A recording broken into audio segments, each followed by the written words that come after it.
नाज़रीन, सकरन में पीर ज़ाकरी जो 127 सालियानो इज्तिमा करायो वियो, जंहिंमें वॾे अंग में अक़ीदतमंदनि शिरकत करे रूहानी सुकून माणियो। उन हवाले सां ॾिसूं था आवाज़ टीवी न्यूज़ जे रिपोर्टर गुलाम कादिर चांडियो जी रिपोर्ट।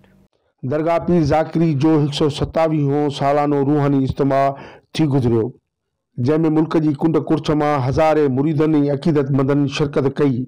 रूहानी इज्तिमा में सिक्योरिटी जा इंतज़ाम सख़्त कया विया हुआ।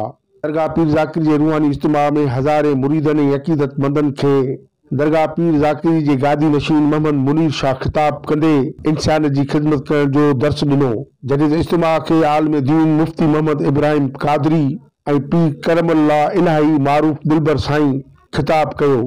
रूहानी इज्तिमा में नात शरीफ ज़िक्र जी महफ़िल ऐं मौलूद पढ़िया विया। उन मौक़े ते दरगाह पीर ज़ाकरी जे गादी नशीन मोहम्मद मुनीर शाह ऐं रूहानी इज्तिमा में आयल अक़ीदतमंदनि आवाज़ टीवी न्यूज़ सां ॻाल्हाईंदे चयो त शरीफ पीर ज़ाकरी ही जेका आहे, इन में असांजो परॾाॾा साईं जन कश्मीर खां तक़रीबन 1896 धारे सिंध आया ऐं उहे तलहार शरीफ आया।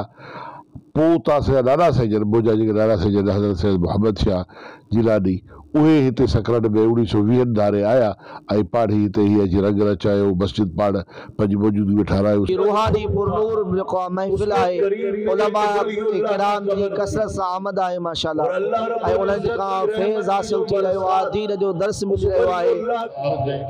ही अहिड़ो इज्तिमा आहे जेको साल में हिकु दफ़ो थींदो आहे। सिंध में ही हिकु वाहिद अहिड़ी दरगाह आहे जिथे न का चंदे जी पेटी ॾिसण में ईंदी तव्हांखे, न कुझु अहिड़ो माना पैसे जे लाइ तव्हांखे चंदे, सिर्फ़ु हिकिड़ो माना रूहानी इज्तिमा थींदो आहे। हिते असांजे दरगाह पीर ज़ाकरी साहब ते आया हूं, ॾाढो रूहानी इज्तिमा जे लिहाज़ सां वॾो सुकून असांखे मिले थो। अॼु जेको 127 सालियानो उर्स मुबारक असां हिते दरगाह पीर ज़ाकरी ते मौजूदु आहियूं।